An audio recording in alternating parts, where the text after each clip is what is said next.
This podcast is presented by Regions Bank. You're chasing your goals, and it's up to you how you want to get there. Let Regions Bank coach you with financial tips that fit your everyday grind. Visit regions.com/next-step to learn more. Regions, member FDIC.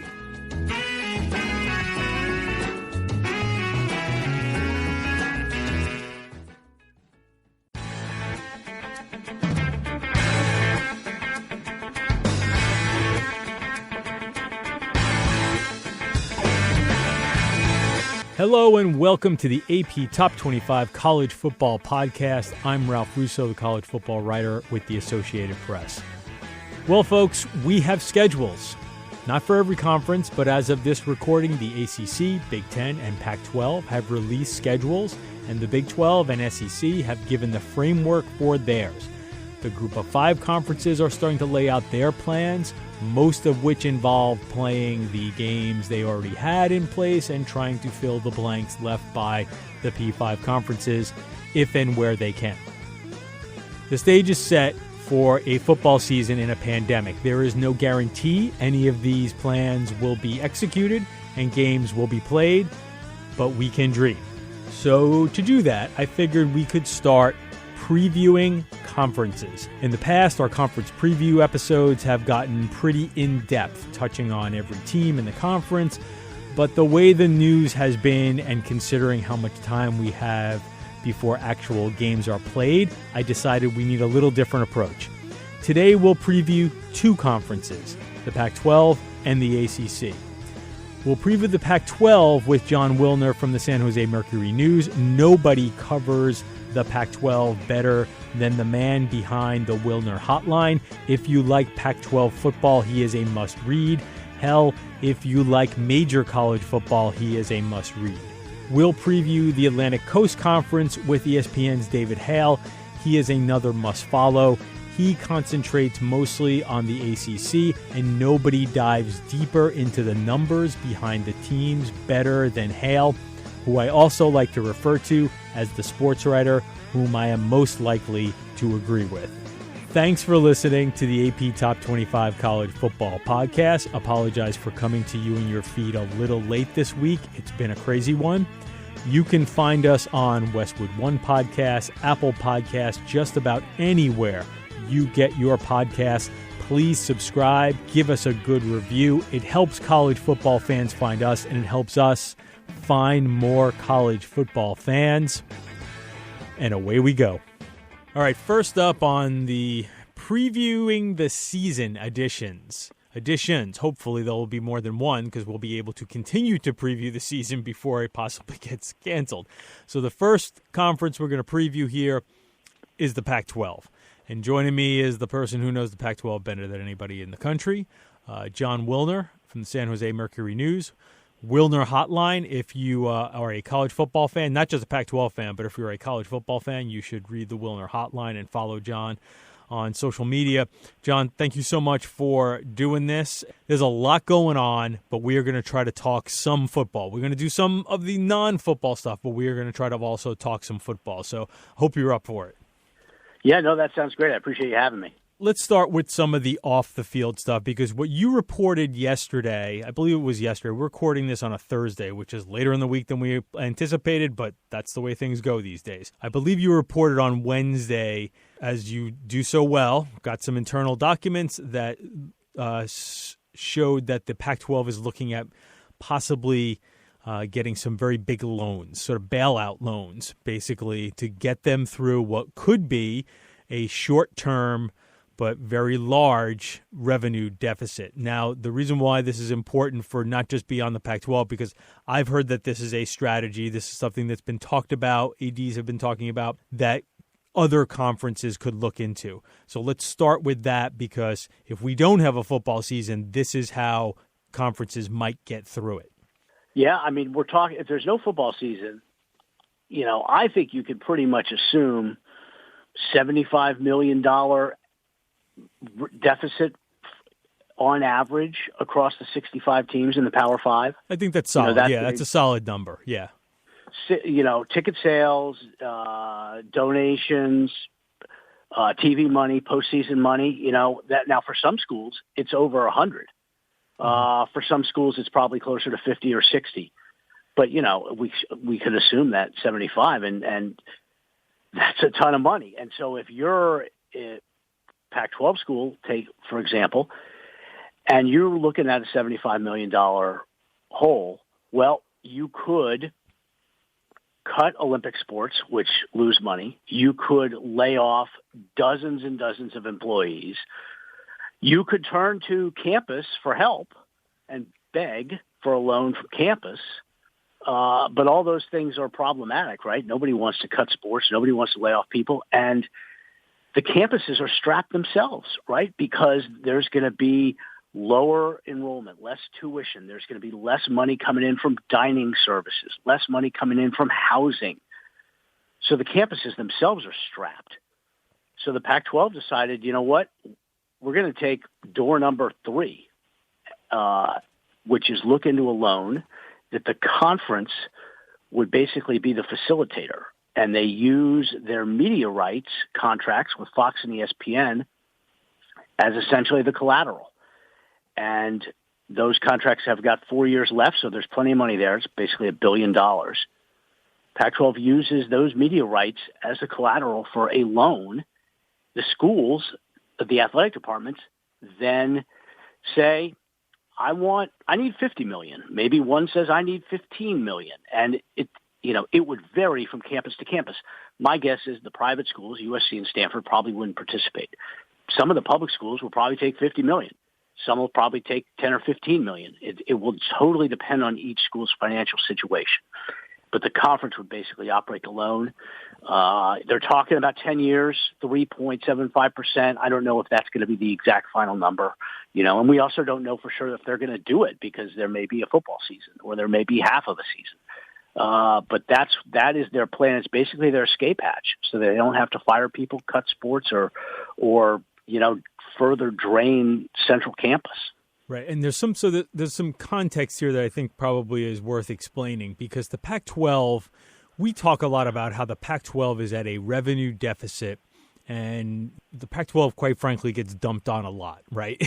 Because of it hasn't maybe played quite as well, and because it's not stacking up revenue-wise to the Big Ten and the SEC, and that has real-life impact on the competitiveness of the Pac-12. However, the Pac-12 as a business still makes a lot of money. And it seems like when I talk to people in the industry who sort of understand the media, the intersection of media and college sports, the money hose is not turning off once we get past the pandemic. There is still a lot of value in the content, and there will still be a lot of value in the Pac-12's content. You said that I guess their deal has another 6 years left?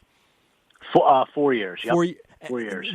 And I think the optimism here, and why I guess the context I'm slowly explaining to you, is that I think that most people feel like once we get past the pandemic, it will be business as usual. And the 4 years from now, while the Pac-12 might still not stack up to the Big Ten and the SEC in revenue, there will be a lot of revenue there. There's a lot of money waiting for these conferences after we get past that. So this is a short-term problem, not necessarily a long-term problem. The other thing I would add, I actually think the campuses are looking at more of the long-term problem when it comes to student body and things like that. I think it might take the campuses, their hit from this might linger longer than the athletic departments. Now, that's just my read on it. I'm wondering what yours is. No, that could be because, I think in a lot of instances, there's going to, this move to remote learning and not packing 200 kids into a lecture hall, just have those kids watch from their apartments. And it's going to be hard for the schools to charge the same amount if most of the learning is being done remotely, right? There is certainly a value that's placed on in-person interaction with faculty and professors that could go missing, and it will, long-term tuition trends are certainly going to be something that we're going to have to watch very, very closely, and enrollment trends, and out-of-state, right? Because so many of these schools make a mint on out-of-state tuition. So that there certainly is question about, the money flow on the campuses. I agree with you that once we get past this, now maybe that's next summer, when the conferences start to do their new media deals, and that starts with the Big Ten. Big Ten's up first. Well, NFL's up first next year, then the Big Ten, Pac-12 and SEC, and the Big 12. It's like all in a row. They're lined up at the runway, and they all expect to get paid a premium compared to what they're making right now. And we've certainly seen that with the estimates on what the SEC is going to get for that game of the week package moving over to ESPN. So absolutely, if you're looking out 5 to 10 years, there's going to be plenty of revenue there, which if the Pac-12 schools take this loan, that money would be there to help them pay off whatever size deficit they have. Okay, so before we start getting into the teams, I do need you to explain the Pac-12, I think, more than any other conference is sort of hindered or has a hurdle to deal with as far as state regulations that affect when teams can practice. If you could explain, now the practices are not supposed to start for the Pac-12 until August 17th. Football practices are not supposed to start until August 17th. But right now, there are Pac-12 schools that can do X, while there are other Pac-12 schools that can't do those same activities. So if you could just kind of give a lay of the land of where things are now, and then we'll talk about what a possible season looks like. Well, yeah. I mean, the big issue right now in the Pac-12, the biggest source of concern is in California, and specifically, Cal, USC, and UCLA. They are right now. If SC had practice today, Slovis could not throw the ball to one of his receivers. The LA schools are prohibited from throwing the ball. You can't have two people touching a football. Cal is in the same situation. They could not play pitch and catch, so to speak, right now. Stanford is a little bit different. They could not have a center exchange, but they could have the quarterback throw the receiver because two people can share a ball based on the county regulations for Stanford. Two people can share it, not three, so there would be no center exchange. Now, that is very in the weeds, but just to show people what things are like. There's a big concern, given the situation with the virus in L.A. County, when will USC and UCLA be able to actually start conducting real practices? There is a hope that the governor's office is going to come out with some guidelines for higher education, not only for general students, but also for higher education, for athletics, for the college football teams, some guidance that will basically loosen restrictions enough for USC and UCLA and Cal to have real practices starting on the 17th or close to it. The Pac-12 was originally, when they were going to put out their revised schedule, they were originally going to start on September 19th.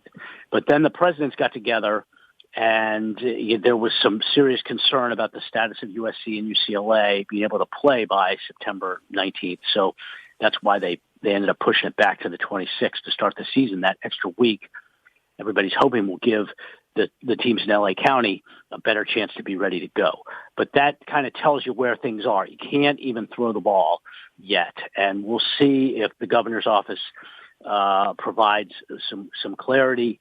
If the schools were, I've looked at the NFL guidelines, and if USC and UCLA were held to the same standards of protocol as the Rams and the Chargers are, I don't see any way that they could play this season. It's too much to ask. Resources too great, restrictions too tight. College teams couldn't do it. So they need a little bit of relief on the restrictions from the state. Okay. So with that, and boy, that sounds grim. Let's talk about what this thing might look like when teams actually start playing. It's an interesting conference in that I think Oregon is the favorite, though it's breaking in a new quarterback, a brand new quarterback after losing a star quarterback, though many other pieces of a good team are still in place. USC is, of course, the never-ending drama and soap opera.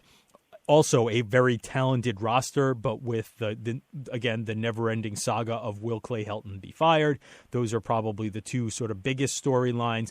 And then there's a lot of teams that I'm honestly not sure if they're going up or down. I think Arizona State's trending up. Stanford has been trending down, but maybe there's a bounce back possible there. Washington has a new coach in Jimmy Lake.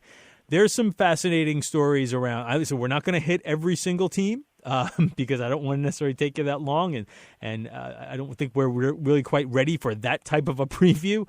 But give me, let's say, if you're looking at the North, Oregon's your favorite, I assume.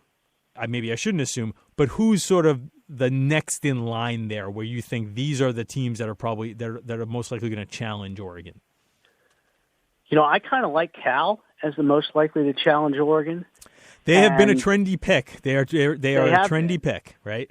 Yeah, they did. They were undefeated last year when their starting quarterback was able to stay healthy for a full game. The thing is, when you're trying to prognosticate this season, part of the calculation, I think, is the off season and the impact of the lack of spring practice, the lack of off season workouts, this entire disruption that has gone on for all these months. And how do you factor that in? And in my opinion, for all the teams, you have to maybe put a greater emphasis on continuity than you normally would. It's always important, but maybe it's even more important this year, right? Mm-hmm. And to me, in particular, you could, a little bit of a kind of draw a triangle, offensive coordinator / play caller, in case it's the head coach, play caller, quarterback, offensive line. I think the teams that have continuity there, same playbook, same QB, same line, have got a gigantic advantage, more than maybe they normally would. So then the question becomes, well, which teams in the Pac-12, and I know I'm kind of getting into South talk a little bit here, that's too. Okay, feel free to branch it out. The team that's got that best combination is USC, because their play caller's back, second year under Graham Harrell. Keaton Slovis is back, starting quarterback, and they got 3 starters on the offensive line, including a potential All-American in Elijah Vera Tucker. It's hard to find another school that's got that combination. ASU's got quarterback, but they got line and play caller issues. Utah, new quarterback. Oregon, new quarterback, and a new line. I mean, Penei Sewell is dynamite, right? But the other 4 starters are new. So Oregon's got new quarterback, 4 new starters on the line, and a new offensive coordinator. Washington, new quarterback, new coordinator. Stanford has some continuity, and Cal has got they got a new play caller, but their quarterback and offensive line are back. So that's kind of how I approached when I try to evaluate who's going to be good and who's going to contend. I know that's kind of a step back from your question, but that to me, that's inseparable this year when you're trying to pick how things are going to unfold. No, that's good insight, and I think right. We don't know what this is going to look like, but I think that's a fair way to try to project ahead, to try to see where there could be some continuity that leads to a better record, quite frankly. Look for the quarterbacks, look for the places where the fact that they didn't have spring practice didn't mean that they spent a bunch of the spring trying to Zoom install their new offenses, right, and their new schemes. Their Pac-12 has got 3 teams, Colorado, Washington State, that have new head coaches and had no spring practice. Mm-hmm. And all 3 have new quarterbacks. And all 3 have new play callers. So, Washington is – a lot of people like Washington. They've recruited well. They've obviously got a great foundation from Chris Peterson, and the defense should be very good. But Washington had no spring practice, has a new offensive coordinator, has a new quarterback. That's tough. So it's just really interesting in terms of how you look at it, and it's hard to find a team that where you look at all 3 of those points and think, oh yeah, they're in good shape, all 3 angles of that triangle. Let me touch on Washington here for a second because I'm fascinated by that team. They were maddening to watch last year. As someone who watches the whole country, right? They were one of those teams I saw a lot, I thought would be pretty good, and I would find them like just week to week to be a completely different team from week to week, as if like the preceding week, and I think I'm stealing this maybe from Cecil Hurt, who's a great Alabama sports writer, because I seem to remember him saying this or tweeting this last year. Like you would watch Washington from week to week, and the preceding week looked like there was nothing that seemed to be a cohesive thread through the season. It looked like 1 week it would be, boy, this defense is great and this offense is terrible, and the next week you'd be like, boy, that offense is moving pretty well, but like, why can't they stop anybody? That said, that's a long ramp up because they were a frustrating team for me to watch last year. What do you think of Jimmy Lake? And again, there's so little information coming out of these schools these days. What might that quarterback situation look like now that they've added a pretty prominent grad transfer? The quarterback room is completely up in the air. I don't know. Kevin Thompson from Sac State. Big Sky. There have been a couple instances where Big Sky quarterbacks have done really well transferring into the Pac-12. Vernon Adams and Oregon, the best example, but there's also been some instances where they have not been able to do it. And I don't know who's going to end up being Washington's starting quarterback. Jacob Sirmon. Of the returnees, Jacob Sirmon's probably the best bet. But it will certainly be interesting to see if they can solve some of the problems they had last year. There were a couple of weeks where they just no-showed, right? Colorado and Stanford were two games where they just weren't there. And I kept thinking, boy, this just doesn't make sense. And then when Chris Peterson stepped down, it kind of made a little bit more sense because you could tell that you didn't know it as the season was unfolding. But then when you watched him talk about how he had just, frustration, the game wasn't fun, it was a slog. It kind of made more sense because the players so often, get their energy and their vibe from the head coach. And if he's struggling, with those things, it's gonna seep into the team's performance. And their up and down performance made a lot more sense to me after Peterson stepped down and explained why he was stepping down. Jimmy Lake's a different guy. He's maybe a little bit more energy, emotional than Peterson was, a little bit more rah-rah, edgy. I think their recruiting will change a little bit. We'll see if their style of play changes. I mean, Peterson had a great foundation, right? He's one of the best coaches, maybe the best coach in the western half of the country for the last, 15 years. But they certainly were missing something last year, and we'll see if they can find it again under difficult circumstances with the disruption of the offseason and new pieces at several key spots, including quarterback. We'll bop over I know I'd start in the North, but you know what? We're going to bop over to the South for a second because Utah won the South last year and was, one victory away from very possibly making the playoff, and then they just bombed against Oregon and lost that opportunity and ended up losing their bowl game. So, really, it had a chance to be a really special season for Utah, and in retrospect, it was a great season for Utah. But because of the way it ended, it took a lot of the shine off that. They're the one Pac-12 program when you talk about continuity that you think that actually has it. In fact, the entire Pac-12 has been just nothing but disruption and uncertainty really for a lot of the last few years. There's just been so much movement throughout all of the Pac-12.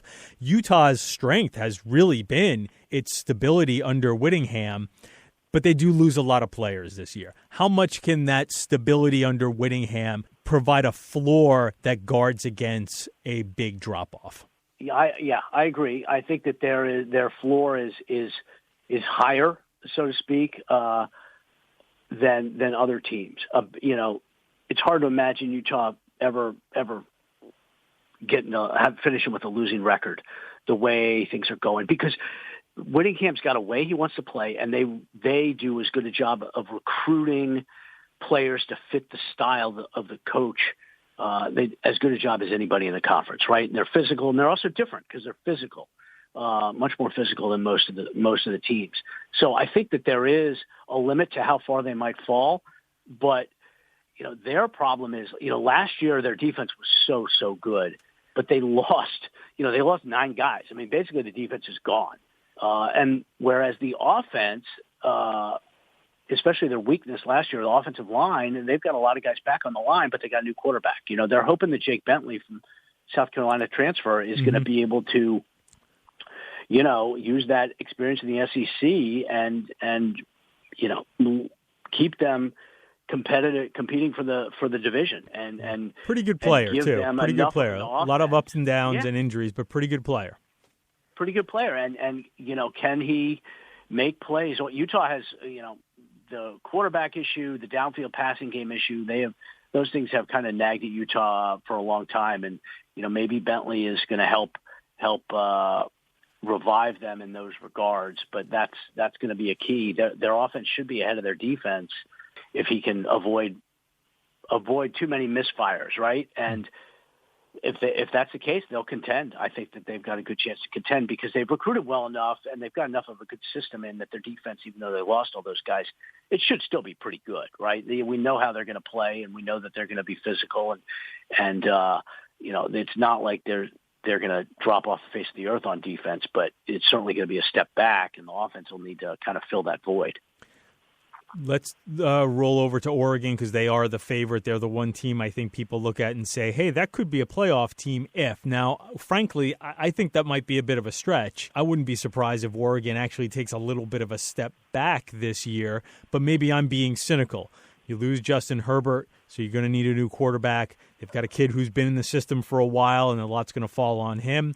I also am really worried that while they have the best offensive lineman in the country in Penei Sewell, they lost a lot around him on that offensive line. Now, again, the good news is Mario Cristobal recruits offensive linemen really well, so maybe there are replacements in the wings here.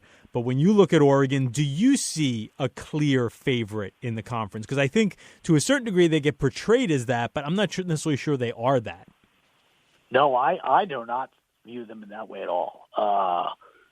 I think USC is more of a clear favorite in the South than Oregon is in the North, to be honest. When you're looking at competition and how many players you got back and where your holes are. I mean, Oregon is replacing a 4-year starter, one of the best quarterbacks in school history, and, with big question marks, right? Tyler Shuck has been the heir apparent, but then they brought in Anthony Brown from Boston College.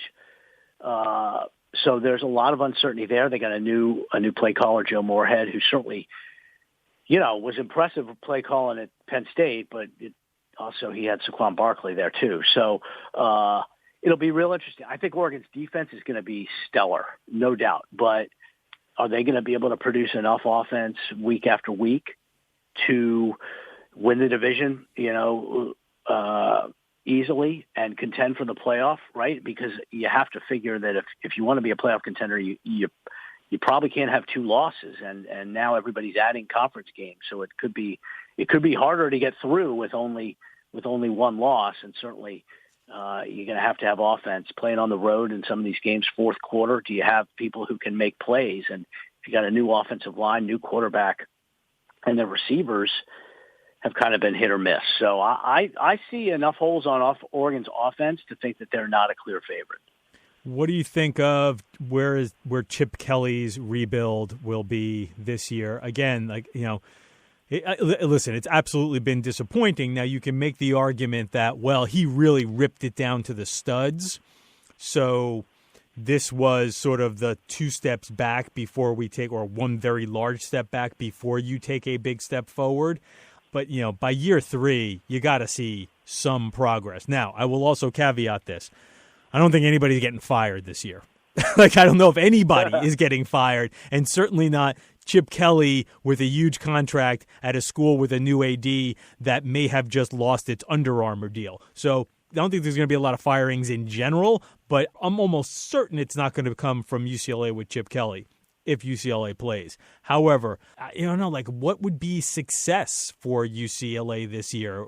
Do you think we should expect some real progress at UCLA? We should.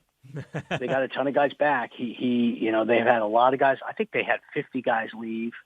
Not seniors, but 50 guys just leave the program in his first couple of years. And we'll see. They have a quarterback now who's basically his third year as a starter, Dorian Thompson-Robinson. They should have a decent offensive line, and they got a great chance to open, right? I mean, if this game is played on schedule, they're opening with USC. To me, that's either you use that to say things are different, or you get beat, and then the rest of the season becomes kind of a slog into the same old. So we'll see how it goes. But I think the start, you can certainly identify a couple of teams and think, the start to the season is absolutely crucial, not just to where they finish, but to the longer term prospects for the current head coach and the trajectory of the program. But if Thompson Robinson can play a little bit better, he's been turnover prone. I think that's where it's going to start with the offense. Let me give you an either or here. What are you feeling better about? A bounce back to Stanford being Stanford? And that's not to say that they're going to win the conference, but like Stanford looking like what we've come to sort of become accustomed to under David Shaw, which is a conference contender who wins big games and really looks like a formidable team. So would you take that or a big step forward by Arizona State, which has shown some glimmers of being like on the right track under Herm Edwards, but ultimately Herm's record is no better than Todd Graham's record. Now, again, there's a lot of good things going on in recruiting, so it looks like, if you're paying close attention, that Arizona State could be primed for a big step forward. We'll see. So a big bounce back for Stanford or a big step forward for Arizona? Which one of those are you buying? I might buy both a little. I think Stanford will bounce back if they can stay healthy. They've got, a returning quarterback. They've got stability on the coaching staff, and they've got one of the, handful of best offensive linemen in the country in left tackle Walker Little if he can stay healthy this year. So I think Stanford will bounce back, but I also think ASU's got a chance. If SC stumbles, to me, ASU is the top candidate to win the South, right? Jaden Daniels certainly played very well last year as a freshman, and their defense should be good. Part of ASU's problem has been their offensive line play, and we'll kind of have to see if they're better up front. They lost their starting tailback, Benjamin, and they lost their big play receiver, Brandon Ayuk. But I think that they've got enough pieces to be able to win that division if SC stumbles. I just think that they've got more pieces than anybody else. It's almost being the one-eyed man in the kingdom of the blind down there once you remove SC. And Stanford, I don't know. There's something different about Stanford. They don't play the way they used to. They don't maul you at the line of scrimmage. So even though I think they'll be better, I don't see them being, at the top of the division, because I think they've lost an edge. Where they had their big edge, they've lost it. You don't think of them as being one of the physically imposing teams in the conference anymore. Okay, we'll wrap up with this, and we're going to go back off the field because I probably should have talked about this at the beginning, but let's talk about it here because it's probably not a bad place to wrap up. So we are united, Pac-12 players movement. Now, this is a moving target, so by the time you listen to this, things might have changed. But as of this recording, they are supposed to be meeting via Zoom, because that's the way we do things in the world these days, with the Pac-12 commissioner, Larry Scott, and maybe some other officials from the league, possibly tonight being Thursday night. So again, this is a moving target.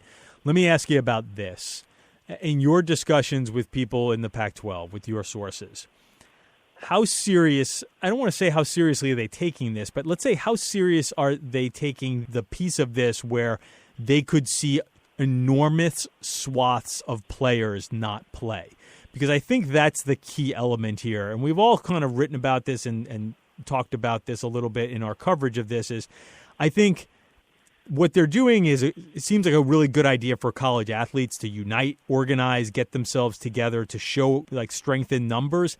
But when it comes down to it, it is really hard to get football players not to play. So when you're talking to people in the Pac-12, how worried are they about actual boycotts where large number of players do not play? I don't think anybody expects there to be significant numbers of kids who don't play because of, let's call it, issue-related opposition.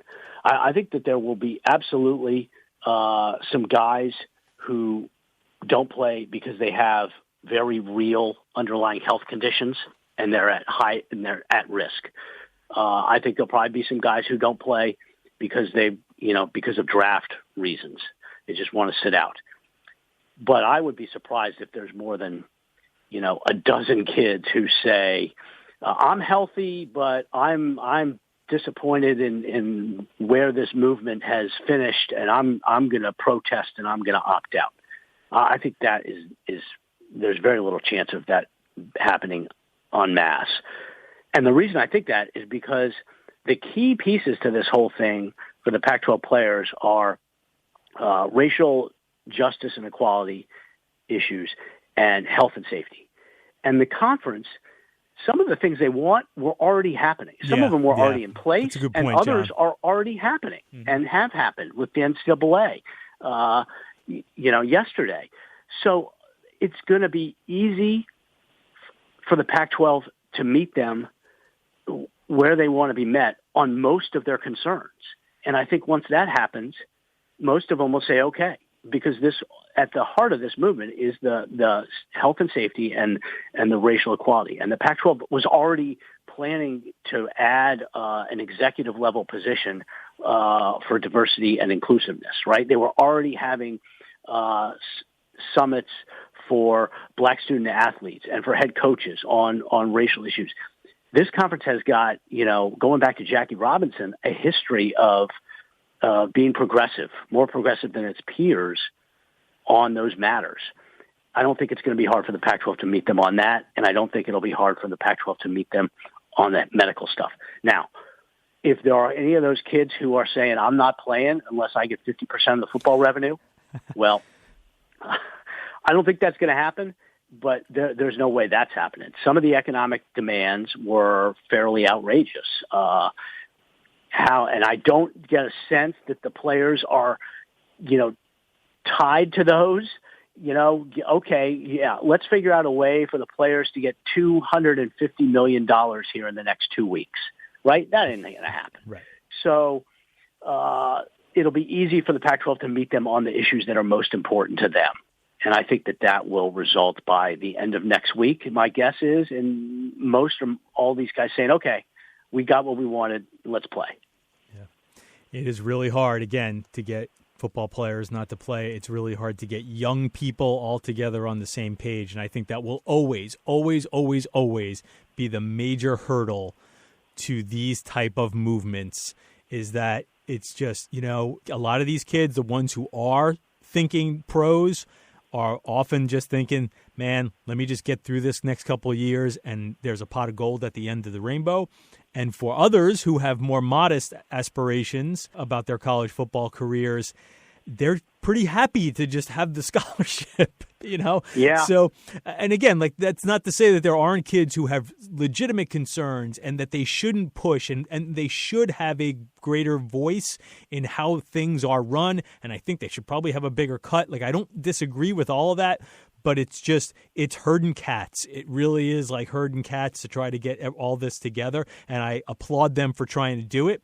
And as you said, I think ultimately a lot of their concerns are being addressed. So that will probably they'll probably find a good place to land on this.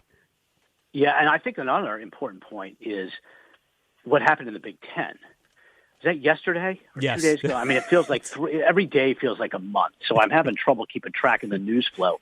It was about 24 hours ago. Yeah. The Big Ten's players' demands were strictly medical related, right? They were, in some regards, much more focused. The requests much more detailed than the Pac-12, but they focused on the medical stuff. And to me, that kind of undermines the Pac-12 players, the demands on the economic front, right? I mean, the Pac-12 kids are saying on their demands, that these schools have to use their endowment money to keep Olympic sports alive. Whereas the Big Ten players are saying, can you adjust our stipend to account for the fact that we, had to spend more out of pocket during these last 5 months? That is an incredibly reasonable demand. Yeah, I think better to be targeted. Yeah, I think they did a just better job of being very targeted. Yes. Yep. So the Pac-12, I think that hurts the Pac-12's players' case on the economic matters when the Big Ten comes out and has no requests on the economic front. Jon Wilner is with the San Jose Mercury News, and he has been so for quite a while, and he is the brains behind Wilner Hotline, which is the best place for Pac-12 news. It's a really great and important. Jon is one of the best journalists in the business of covering college football. And again, if you like the Pac-12, he is a must-read. If you like college football in general, you should probably read Jon's stuff, because his coverage of the Pac-12 definitely resonates throughout other conferences and throughout the country. Jon, thanks so much for the insight. Appreciate you previewing the off the field, talking about the on the field, talking about the off the field, previewing the season. Hopefully we get to a season. Maybe we'll even actually see each other at a game. Maybe, possibly. I'm not really banking on that, especially considering we're on different sides of the country. But hopefully, let's be hopeful that we will have games to cover and maybe press boxes to go to throughout this season. Yeah, sounds good. Thanks a ton for having me, Ralph. Always honored to join you.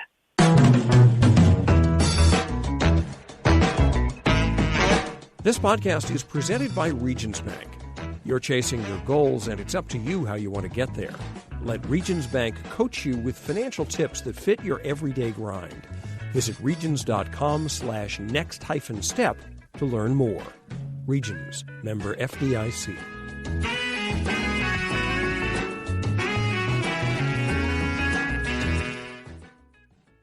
Joining me next on the podcast is David Hale from ESPN. He covers all of college football, but he especially focuses on the ACC, and I don't think anybody dives deeper into all of the ACC minutia and numbers than Dave. So Dave is also, I like to call him the sports writer I am most likely to agree with, which is one of the reasons why I have him on here, because I wouldn't want anybody disagreeing with me. Dave, how are you, man? I feel like all of that intro is designed to be a compliment, and yet I feel kind of insulted by the whole thing, to be honest with you. Like, I don't want to be the one who knows more about ACC football than anyone, and I don't know if it's a good thing to agree with you on everything. You know what? All of those things are very true, right? I mean, like if that's like sort of the first paragraph on your obit is, new could really break down ACC secondaries, yeah. Sorry, Dave. We live with the choices we make. Yes, we do. We're going to bring you on to preview the ACC. And, in the past, we've tried to make this like super in-depth and super football-y, and we're going to try to do a fair amount of that, but it's not going to be quite as much as that, as I've warned my listeners. So I'm going to give that warning again before we talk to Dave, that we got to hit on some of the off-field stuff. And I'm going to try to make it relatively ACC focused as opposed to much broader. So let's just start with this. Hey, Notre Dame. Notre Dame's in the ACC. I'll ask you the question that I think gets asked a lot these days, even though I think the answer is pretty obvious. Do you think this portends to Notre Dame joining the ACC as a full member in the near future? Yeah, the timeline is the critical part of this question, because I think in the near future, probably not, because there's not an immense incentive to do it tomorrow or next year or 2022, really. But a few things I think are very important about this. Number one, Notre Dame, assuming a season gets played, is probably going to make more money out of this season than they are used to making, because being a part of the ACC is going to be a revenue positive for them. I think you will see. I mean, look, how many years were spent sort of hand-wringing about, well, we can't lose the Michigan game and then it's lost, and then we can't lose the Navy game, well, they're not going to play it this year. It's sort of like you realize like the things that were built up as these huge important things then get taken away or they happen or whatever, everybody realizes like, oh, it wasn't the end of the world. So I think what clearly will happen is this won't be the end of the world for Notre Dame, and people will have gotten a taste of what it's like and realize that the idea of football independence has some perks to it, but is largely this sort of antiquated thing that Notre Dame wants to hang its hat on. And, you know, in the long run, as we start talking about do TV deals get renegotiated and when is, you know, what's the new playoff system going to look like in a few years down the road, and how much do conference tie-ins and conference championships matter for the playoff, and these kinds of conversations, I think, will only bolster the rationale for why it should happen. I kind of look at it like there's an old Seinfeld line about breaking up with somebody, that it's kind of like knocking over a soda machine. It doesn't happen on the first push. You got to rock it back and forth.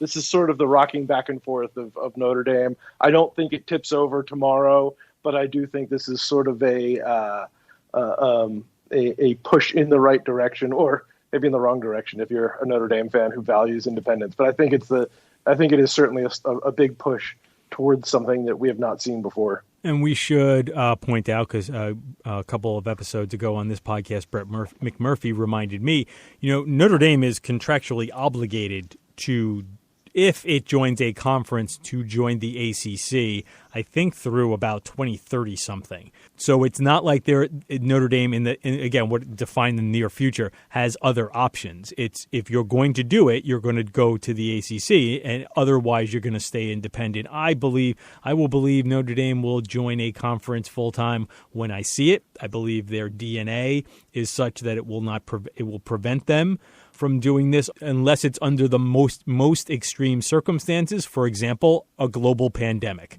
So you're right. I think it is interesting, though, if things in the broader ecosphere of college football align in such a way, it may box Notre Dame into a situation of joining a conference. I would also say this, though.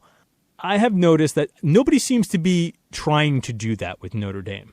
And I think that would also be part of this discussion. I think Notre Dame has been given a certain leeway to do its thing, sort of because in college football, nobody likes to be told really what to do. So everybody's a little laissez-faire about trying to push people to force them to do things because everybody wants their own autonomy. I would be interested to see if that ever evolved in a way where there was actually a push by other leaders in college sports to sort of make Notre Dame be forced to join a conference. There has been no desire to do that, but who knows? Maybe in the near future, again, whatever you want to define as the near future, that changes. Yeah, it would be interesting, too, because John Swofford has probably been at the front of that. Hey, we're good with whatever you think, Notre Dame. Whatever you want to do is okay by us. That's a good point. And the next ACC commissioner may have a very different viewpoint about that. And certainly as the initial playoff plan was coming together, there was a lot of sort of let's figure out how we can make sure that Notre Dame is a part of this, too. And maybe, you know, the playoff is big enough and successful enough now that it can dictate terms as opposed to having terms dictated to it by Notre Dame. So I do think the landscape has changed where there is likely to be more pressure put on Notre Dame in sometime in the next decade, let's say. I don't think that's, as we said, I don't think that's impending, and I don't think it's going to be something that Notre Dame just says, boy, this 2020 season turned out great. Let's just do this full time. That is not going to happen. Okay, one other thing that's off the field related to whether we're actually going to have a college football season. The ACC will start on September 4th. The week of September 12th, and I guess that also means I think the schedule that came out today had some Thursday night games on there. I know it's going to dishearten you, Dave, but I haven't really poured over the new ACC schedule, which already came out earlier in the day. But when is the first ACC game of the season? You know, this is a great question because I have not actually. Oh, really? You haven't? See, I thought if there was one person who actually would have already kind of gone through the ACC schedule because you would have been told to do so by your bosses, it would have been you. Okay, so I'm sorry to stump the band on that one. I changed my phone number because there's just been too much news going on, so nobody can reach out to me and tell me to go look over the ACC schedule. No, we put Andrea Adelson in charge of that, so that was the problem. Short straw. So she drew the short straw on that. Yeah. So I am looking this up now, and I believe UAB and Miami on September 10th is our first game. Gotcha. So the thing that I was got an interview with Mark Emmert. We're taping this on a Thursday. I got this interview on Wednesday, and one of the things he brought up was, ultimately we can say even the conferences are going to decide, but really this is going to be institutional decisions on who plays college football, which is really just terrifying if we actually get to the point where not just the conferences can't even stay together, they start peeling off one by one. But really, if there's one conference that might have that problem, to me, it could be the ACC just because the footprint is so wide. And he mentioned specifically the pandemic means one thing to Syracuse and another thing to Miami. As you've talked to folks in the ACC and just sort of observed, being an observer of the ACC, how much do you think those things are being considered and talked about within the ACC of boy, it just is going to be a different approach for all of us here. Our states are very much not approaching this the same way. Right. I think a little bit of it is going to come down to those sort of state and municipal decisions that are out of even the university president's hands. I mean, we saw some conversation at Penn State today in terms of the fans that they are allowed to have. I think in North Carolina here, our governor has said that we're going to remain in what's called Phase 2, which would preclude fans from being in the stands in the state of North Carolina at least through that September 10th deadline. So I think there are things that are going to be out of the school's controls in general. As you said, geographically speaking, we're talking about much different areas. And in the ACC, probably more than anywhere else, you're talking about metropolitan areas too. So we're talking about Pittsburgh, Boston, Atlanta, Miami. These are not small college towns where the college really dictates what is happening and what isn't. And then moreover, we have, I think, very differing approaches to what a football season means. I mean, a year, playing football is something different at Wake Forest than it is at Clemson, clearly. So while I do think tentatively for now, they are putting on sort of we're all on the same team, we're all pushing in the same direction here. It's going to be very interesting to see where things go if each next step doesn't sort of happen according to plan. If there's a massive outbreak still going on in Miami and the city itself says, look, we can't have large gatherings. What is that? Well, all right. I know that the Miami no fans show up for the game joke will apply here anyway. But if there's an outbreak within North Carolina's roster and they just can't play for 3 weeks, does that matter to Clemson? Does that matter to Florida State? I think those are big questions. And I think we're less likely to have those conversations about other leagues because they are a little bit more homogenous, both in terms of geography and perspective. But on the other hand, I don't know that these aren't conversations that are happening everywhere to some degree of everybody's kind of looking at contingencies and saying, what are we going to do? Because I think there has not been a whole lot that has been uniform about the last few months. But one thing that I have consistently heard is nobody at the top is giving us a whole lot of guidelines that are national. Everything is local at this point. It's what the schools think is best, and the conferences are trying to handle it. The NCAA is really not doing a whole lot at all. So when you have a really decentralized leadership structure, I mean, these are the questions I think you're going to have everywhere. But as you said, I don't know that there is a single league that is quite like the ACC in terms of how problematic those types of questions could be. Yeah, these conversations have to be going on all over. The previous guest on this podcast was Jon Wilner, who covers the Pac-12. And, right now there are different things that USC can do and Stanford cannot. And while teams that's just within the state of California. So I do think that within the ACC, that gets even trickier. And I want to bring up this because one of the things I think we could see happen, and I think it speaks to what you said about what the importance of a football season, what is a football season at different schools. I believe that we could see schools get 5 or 6 games into this, not necessarily shut it down because they necessarily have to shut it down, but because it gets really hard to keep it up. the money gets very pricey and very difficult to keep it up, and their teams aren't very good. So you could see a team, start off 1-5 and say, listen, this is just not worth it to us. We are struggling a little bit. Maybe we have a few cases. Maybe instead of going on hiatus for a week or two, we are just going to say we're done. And again, I could see that happening, first of all, the success of your team, but also what does football mean? And as you said, throughout the ACC, there are different answers to what does football mean. Yeah, I mean, look, we're treading into uncharted territory in every respect. So everything is sort of again, the thing that I hear most often is like, we got to be ready and be flexible because one week is not going to necessarily match the next week. And it'll be fascinating to me.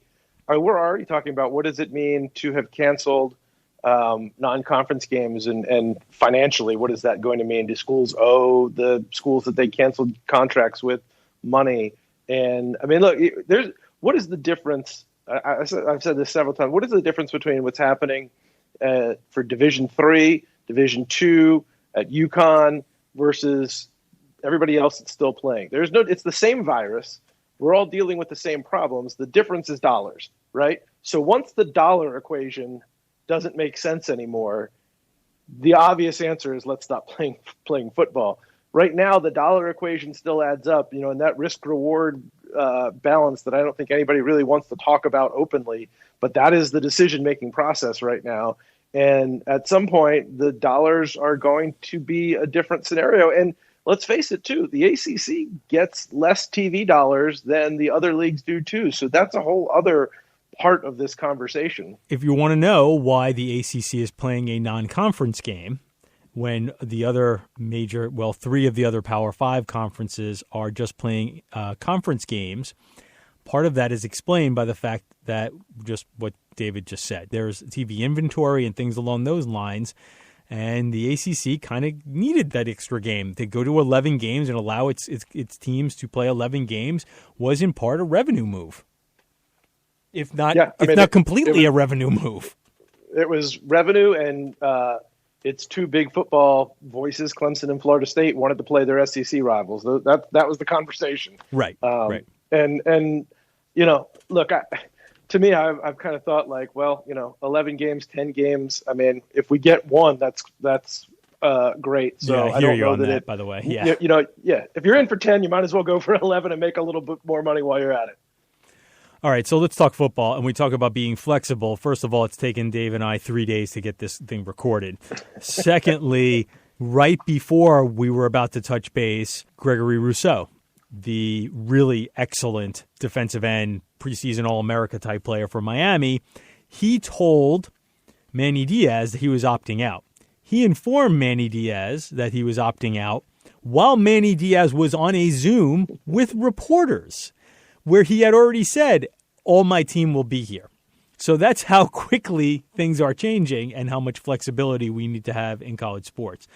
Isn't that 2020 college sports reporting in a nutshell right now? It's like that moment of being on it. Try explaining that to Ralph Russo from 12 months ago, that one of the best players, All-American, is going to opt out via this thing called Zoom live as it's happening before the season even starts. What a hilarious and terrible time to be alive. It's true, and also it's a story that would be, under normal circumstances, let's just say like, a player of that level who would opt out before a season, maybe because he would, like, this would have been just an enormous deal, right? Like today, it's just a blip. It's just, especially for someone like me who covers the sport nationally, it's like, I'll just fold that into my Micah Parsons story because he already opted out today. Right, right. He's not even the only one today. Right. He's the second best. He's one of the best players in the country, but only the second best player today to opt out of the COVID-19 season. Let's start with Miami because I always feel like they're the most intriguing program because it's Miami and they've won the conference. They've won the division only once since they've come into the conference. And who could have seen that coming 15, 20 years ago when they joined? So even without Russo, there's still some reasons to think that Miami has some optimism to really end up being a lot better in Manny Diaz's second season than it was in what turned out to be kind of an embarrassing first season. Where do you think Miami could go this year? Look, I'm still fairly high on Manny Diaz. I think he learned some hard lessons in year one, but he's also a really smart guy who learns lessons as opposed to just, beating your head against the wall and doing the same thing because that's what you believe in doing. There was clearly some real problematic chemistry on the offensive side of the football. They were a good team defensively. Like, that was still a pretty good defense. But offensively, they just couldn't get out of their own way most weeks. And by the end of the year, I think I wouldn't be speaking out of turn to say half the guys in that offense had flat out quit.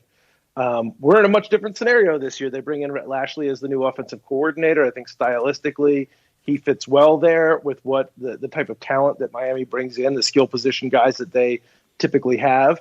The question's been at quarterback. It's been a while since we've seen them in a really good position with quarterback, and now they've got Derek King.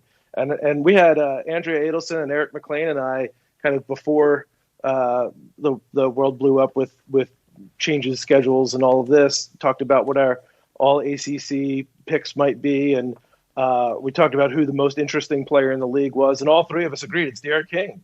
I mean, you look at what he did at Houston a couple of years ago, and I mean, he was putting up Heisman numbers before he got hurt. But now we're talking about him playing in a Power 5 league, which, I'm sure Mike Oresco and the folks at the American would argue he already was. But he hasn't really played in a year. We're under these weird circumstances. He's in a new place where he didn't get a real spring practice with the guys that he's supposed to be leading now on offense. All of this is very fascinating, which is to say, I mean, much like every year with Miami, you could very easily make the case that they are the most talented team in the Coastal and have a chance to win that division and be a very good team. If you watch them play the last month of the season last year, you would be hard-pressed to believe in that argument. But I do think even without Russo, they're going to be really good up front defensively. They're good in the secondary. Zach McLeod at linebacker, I think, is one of those sort of under-the-radar players. And so it's a matter of, look, is Derek King Houston Derek King, or is he just the next in line of Miami quarterbacks who didn't pan out? To me, that's the question. Is Notre Dame the second best team in the ACC?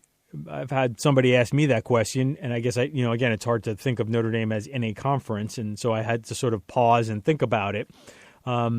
And I think they are, but I don't think they necessarily. I think you have to consider them the second best team in the ACC, but I don't think they're any lock to be the second best team in the ACC. There are other contenders, quite frankly. I think Miami could be, but who else? Okay, first of all, Clemson. They're awesome. We will get to Clemson at least a little bit, but I don't want to waste too much time talking about how awesome Clemson is. So who's second best? Is Notre Dame? I mean, if you go by where did we land at the end of last year, what's on paper, yeah, Notre Dame's probably the second best team in the conference.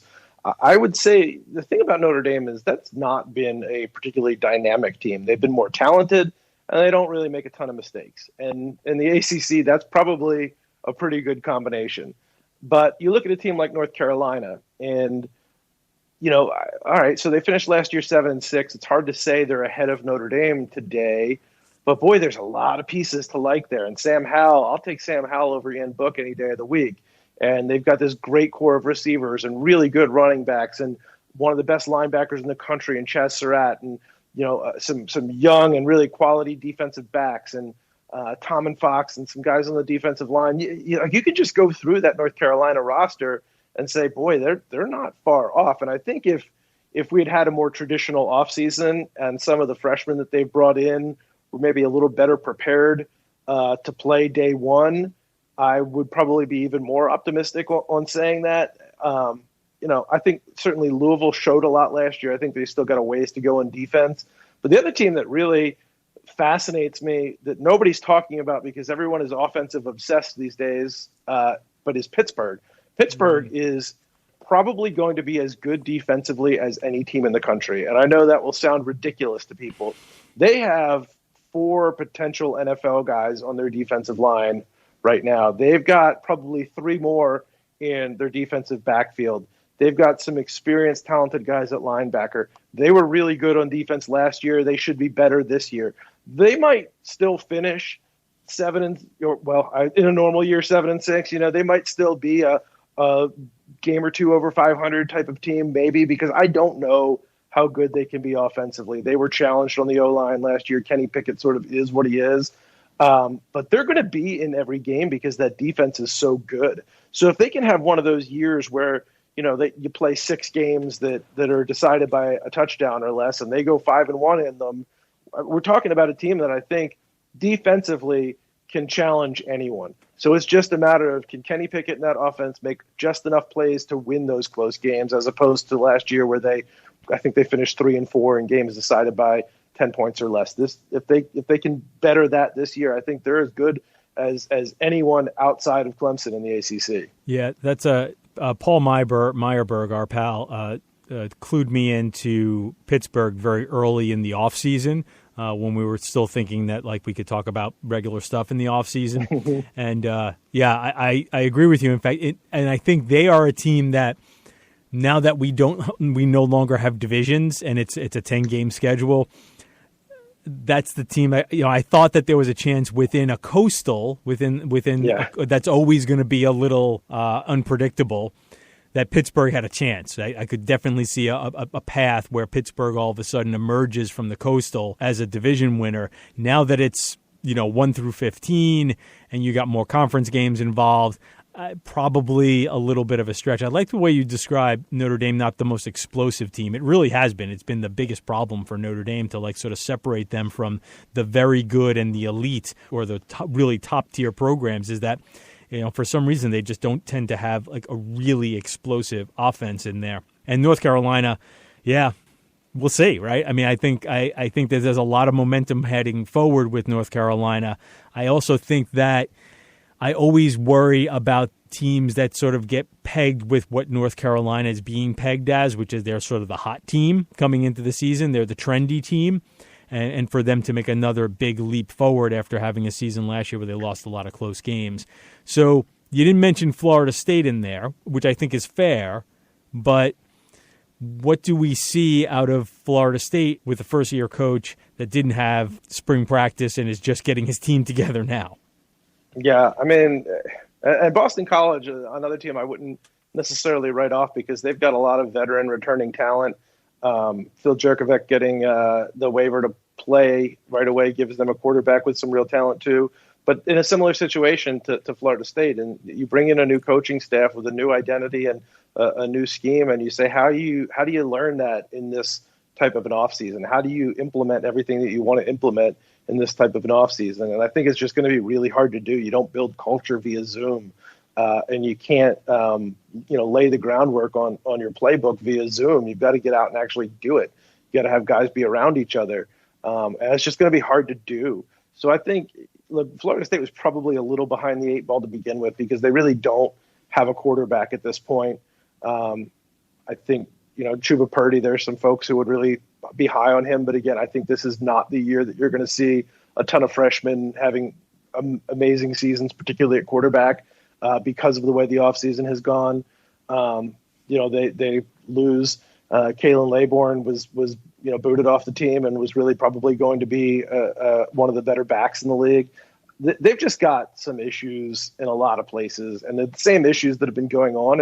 And this is what happens when you have a coach that's there for less than 2 years and none of those issues get addressed or fixed. I mean, it was a big, I don't want to say even a rebuild because it almost sounds ridiculous to say a rebuild at Florida State when they have as much talent as they have. It's just the last few years, and really since even before Jimbo left, the talent is sort of pooled in the same 2 or 3 position groups. And then you have something like offensive line and quarterback that have just been black holes. And I mean, aside from Tamari and Terry, I mean, wide receiver has been dismal for them for the better part of the last 7 or 8 years. So there's just a lot of need for an influx of talent there that I just think the turnaround on that takes longer than I just don't think they're in for sort of like Louisville last year where things were so bad, but there was probably more pieces there and it was just bad because of Petrino. I think this is a little bit more of a work in progress, and 2021 is probably more of a Florida State year than 2020 would be in my mind. You mentioned Louisville. Virginia Tech comes to mind. Two programs sort of on a different trajectory right now. We're not really sure what the next move is here for Virginia Tech, right? We're not like there was some good signs with Justin Fuente early on, a little bit of a skid, but now it's his. Now the program is very much all his.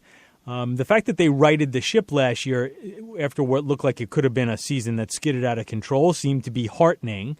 There is no more Bud Foster there. What's the trajectory of Virginia Tech? Now, the funny thing is, I think we could have been coming into this season saying, like, boy, if it goes really bad, they could maybe even fire Justin Fuente. I don't know if anybody's getting fired in college football this year. But where is the trajectory with Virginia Tech right now in your mind? So it's fascinating because I tended to kind of view last year as a little bit of a mixed bag, obviously, but, kind of riding the ship in a terrible ACC maybe didn't mean quite as much to me as it meant to certainly some Virginia Tech fans. But I do an exercise sort of every offseason where I go through and I kind of chart out position by position and add them all up and say, like, who's good and who's bad based on this archaic point system or whatever. And every year I tend to be a little bit surprised at how I rank some teams and how the numbers come out. And Virginia Tech was that team this year where they were, just based on my really shorthand analysis, they seemed like the second most talented team in the ACC when you kind of went position by position. And I was like, well, I just hadn't thought of them as being that good, but they do have a lot of pieces in place. But the thing that I just can't get past is, as you said, this is Justin Fuente's team now. And you look at the sheer number of folks who have transferred out is a little bit head scratching. The way that things went with his flirtation with Baylor was awfully frustrating for folks. He came out and had some kind of harsh comments about transfers after he nearly transferred himself to Baylor. The comments from Caleb Farley when he decides to opt out and how kind of it seemed like even the health procedures there were a mess. Now, Virginia Tech has tried to walk that back a little bit, and I'm certainly not in a position to say what did or didn't happen. But it just doesn't feel like there is a cohesive approach, cohesive culture there. I don't know. I mean, part of me, I'm never going to say that a program is better off without Bud Foster running the defense, but part of me wonders how much of the last few years has been about, like, Frank Beamer's still around campus all the time and Bud Foster was still coaching the D, and how much really was this Justin Fuente's team. So, to answer your question, I think there are a lot of pieces there, but I don't, I'm very much an X's and O's numbers data guy. I don't believe a whole lot in this sort of the vagaries of the things you can't measure, but there does sort of feel like a thing you can't measure going on at Virginia Tech right now. And I need to see them really put forth a consistent effort over a longer period of time for me to be bought in. Okay, so I'm going to give you a choice of these two things. We're going to play one of those like embrace debate programs, and you got which one of these do you buy? Do you buy, because two of my favorite coaches in the ACC are Scott Satterfield and Dave Clawson. Which would you rather buy? Another step forward for Louisville under Satterfield, or Clawson being able to prevent a big step back for Wake? Because I think Wake could be in for a big step back. But I'm also not necessarily 100% sure, even though I think there's probably a thought among Louisville fans, hey man, look at what we did last year. We are ready to roll. We're gonna go from 8 wins now to 10 wins.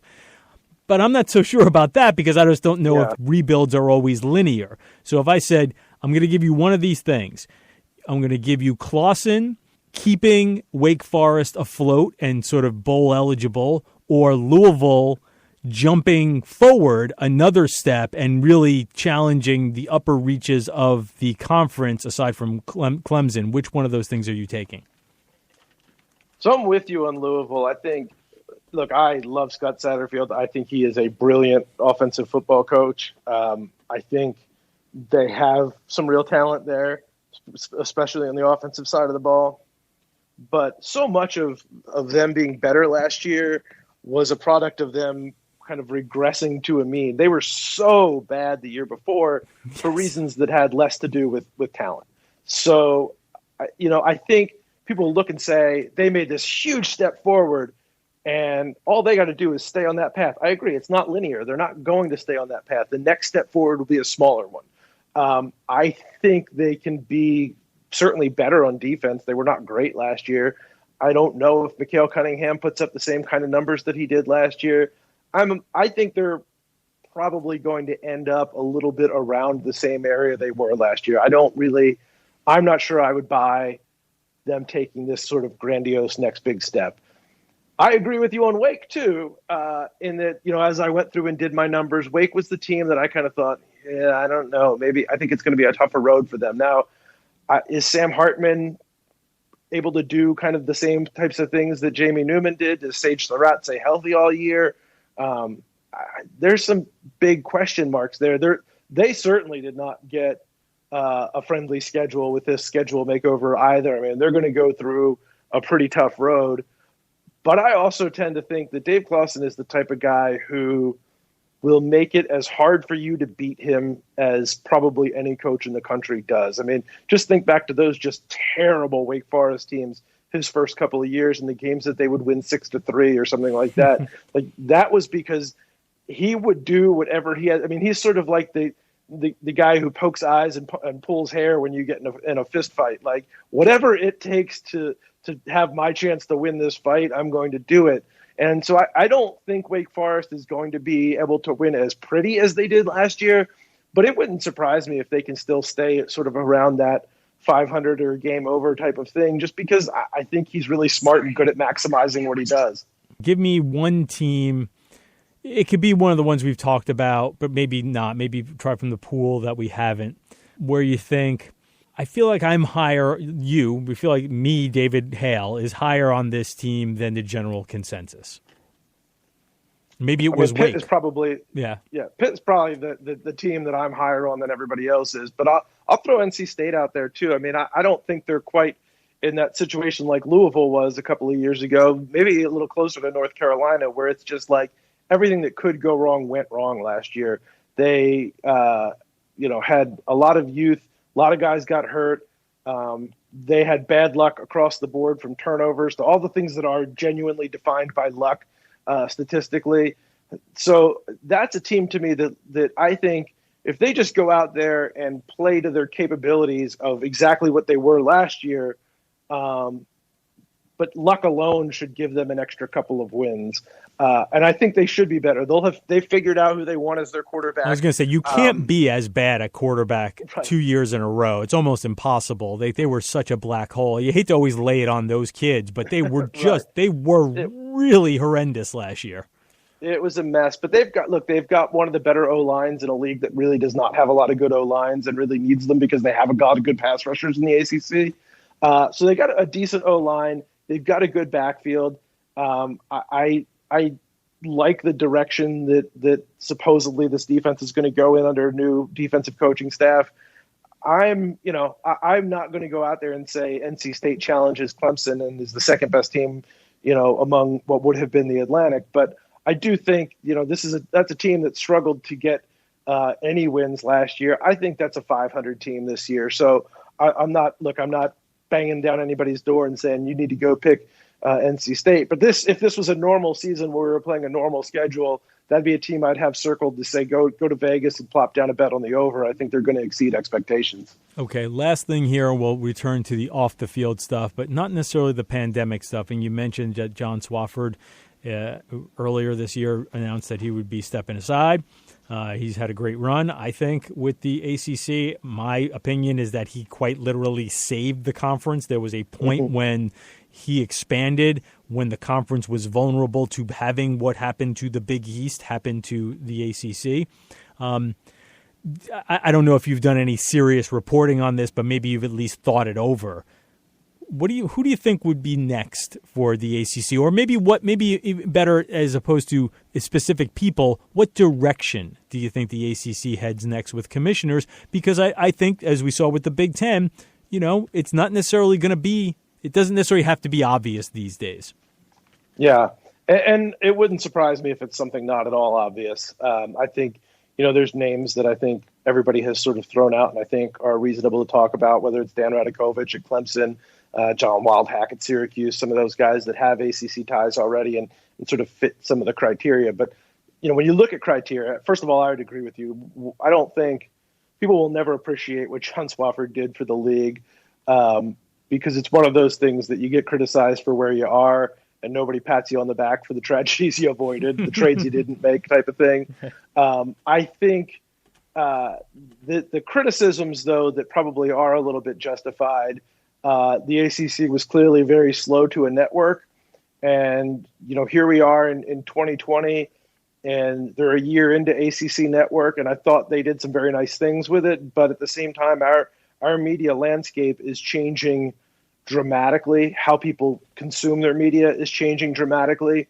And so I think you need someone who is very keenly aware, not just of the sports business, the athletics and the college side of things, but as we move into name, image, likeness, as we look at, how streaming has taken over sports media content, I think you need somebody who is very savvy from that end of things.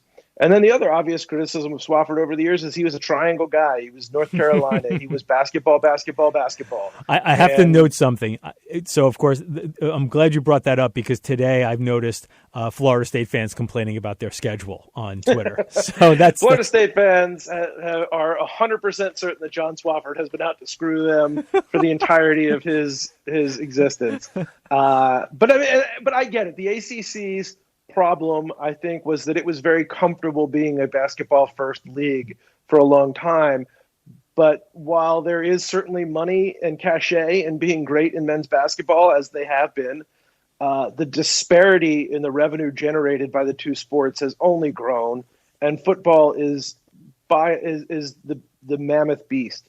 And if you're Florida State and Clemson, I think it's a warranted criticism to some extent that more should be done to focus on football. More should be done to, if you're Clemson and you're busy trying to make the case for your schedule every year, even though you've been great in winning national championships and you still have to defend yourself, I'm sure that makes some Clemson fans angry and reasonably so. So it wouldn't surprise me if they really want to go with a more football centered hire as well. So, when you talk about somebody like Dan Radakovich, and I have not talked to anybody who has said that this is definitely their guy or high up on their list even.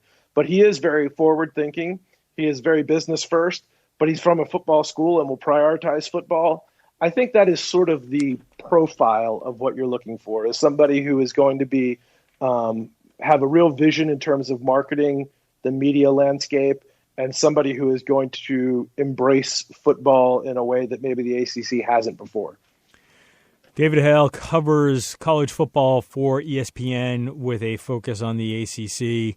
I feel like nobody knows the league better. David, really appreciate you doing this another year with me. I think this is like 3 or 4 years now you've agreed to do this, so I very much, again, appreciate your time. It's been hard to figure out a day to do this because we've all been so busy with so much news lately. Listen, hopefully, I think we're going to start a season. I do. I think we are going to start a season. I don't know if we're going to finish a season. I don't know what it's going to look like by the time we get to the end. It might not be the prettiest, but maybe we'll even get to a point where we will actually be able to see each other during the season. What do you think? I would love that, but I will say I have not checked my email since we got on this call to do this podcast. So it's entirely possible that the season has shut down. Everything that we just talked about was wrong. I would just say hurry up and post this because I'm not betting on anything at this point. But yes, I hope at some point we can raise a glass to how we have managed to survive all of this somewhere. David Hale from ESPN. Thanks a lot, man. My pleasure. And now 3 and out. And folks, my brain is a little fried, so I am going to make these fairly short. First down. UConn decided to take a redshirt year in football, the entire program.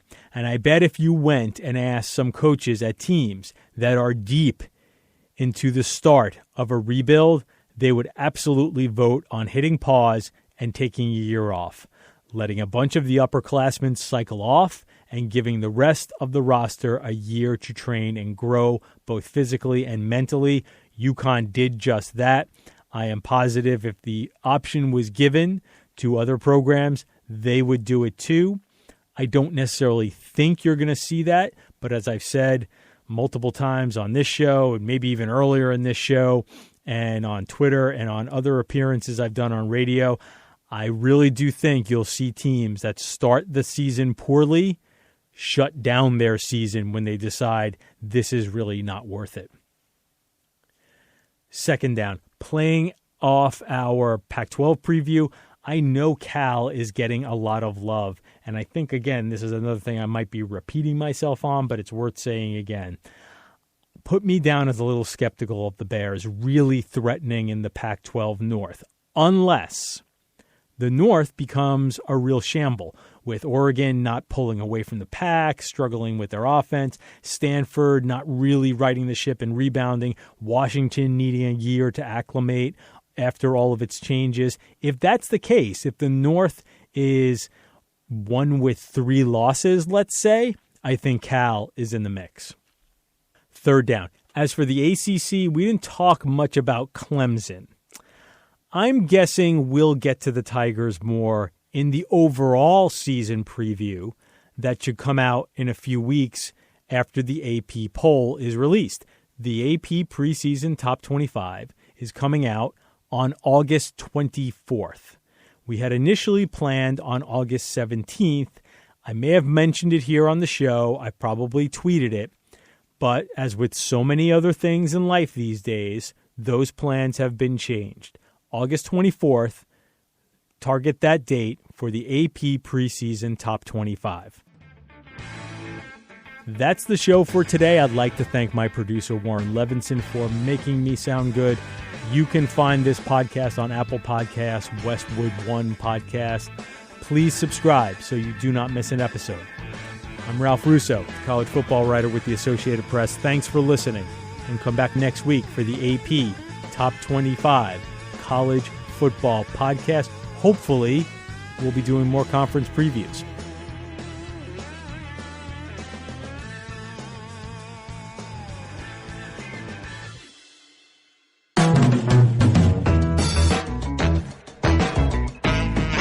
This podcast is presented by Regions Bank. You're chasing your goals, and it's up to you how you want to get there. Let Regions Bank coach you with financial tips that fit your everyday grind. Visit regions.com/next-step to learn more. Regions, member FDIC.